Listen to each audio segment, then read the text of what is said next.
আসসালামু আলাইকুম, welcome back my channel. সবাই কেমন আছেন? আশা করি সবাই ভালো আছেন। আজকে একটা ছোটোখাটো ব্লগ নিয়ে চলে এসেছি, পাস্তা রেসিপি। পাস্তা কীভাবে রান্না করতে হয় তা আজকে আপনাদের সাথে শেয়ার করব। এখানে আমি বিভিন্ন রকমের সবজি নিয়ে নিয়েছি। পাস্তা সেদ্ধ করার জন্য আমি হাঁড়িতে গরম পানি করে নিয়েছি এবং লবণ আর তেল দিয়ে দিয়েছি।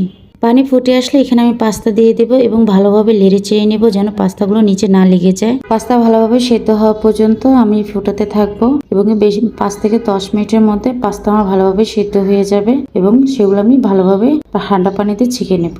ক্যাপসিকাম, গাজর, টমেটো, পেঁয়াজ, কাঁচামরিচ, ব্রোকলি, ফুলকপি, তারপর নিয়েছি ভিনেগার, সস, সয়া সস, গোলমরিচের গুঁড়ো, টেস্টি সল্ট, লবণ, ডিম, ম্যাগি মশলা। গরম কড়াইতে তেল দিয়ে দিয়েছি, ডিম দিয়েছি 2টো এবং স্বাদ মতো লবণ। এগুলো ভালো করে ভেজে নেব। ভাজা হয়ে গেলে এগুলো আমি উঠিয়ে নেব, কারণ এগুলো যে গুঁড়োত্বটা থাকে, ছোট ছোট গুঁড়োগুলো থাকে, সেগুলো সবজির সাথে পরবর্তীতে দিলে ভালোভাবে মিশে যায়। তারপর দিয়ে দিয়েছি আমি সবজিগুলো গরম তেলের মধ্যে। সব উপকরণগুলো আস্তে আস্তে আমি সব একসাথে দিয়ে দেব। পাস্তা পছন্দ করে কম বেশি মানুষ এরকম অনেক পাওয়া যায়, কারণ পাস্তা সুন্দর নাস্তা এবং বাচ্চাদের জন্য সকালের টিফিনটাও খুব ভালো হয়। বাচ্চারা খুব ভালোভাবে পছন্দ করে। আর যদি হয় এগুলো সবজি দিয়ে তাও ভালো হয়। অনেকে আবার চিকেন দিয়ে করতে পারেন। চিকেন দিয়ে করলে অনেক বাচ্চারা চিকেন দিয়েও খেতে খুব পছন্দ করে। তা আমি এখানে সবজি দিয়ে করেছি। আপনি চাইলে এখানে চিকেনটাকে অ্যাড করতে পারেন।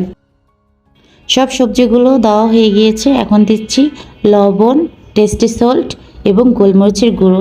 এগুলো সবগুলো দিয়ে ভালোভাবে নেড়ে চেড়ে নেব। তারপর ডিম ভাজাটা দিয়ে দিচ্ছি, ম্যাগি মশলা দিয়ে দেব এবং সস, সয়া সস, ভিনেগার সব একসাথে দিয়ে এখন নেড়ে চেড়ে নেব। এবং এখানে কিন্তু আপনারা স্বাদ মতো লবণ দেবেন। এখানে কতটুকু লাগবে সেই অনুযায়ী আন্দাজ করে দিয়ে দিবেন। তারপর এখানে আমি দিয়ে দিয়েছি পাস্তা। এগুলো সবগুলো একসাথে ভালোভাবে মিশিয়ে আবার আমি এখানে ম্যাগি মশলাটা অ্যাড করে নিয়েছি এবং এগুলো সম্পূর্ণ আমি নেড়ে চেড়ে নিব উপরে নিচে। এবং আমার পরিপূর্ণভাবে হয়ে গিয়েছে, দেখতে পাচ্ছেন আমার পাস্তা রেসিপিটা যদি ভালো লাগে অবশ্যই আমার চ্যানেলটিকে সাবস্ক্রাইব করবেন এবং বেল আইকনটি দাবিয়ে দিবেন। সবাই ভালো থাকবেন। আল্লাহ হাফেজ।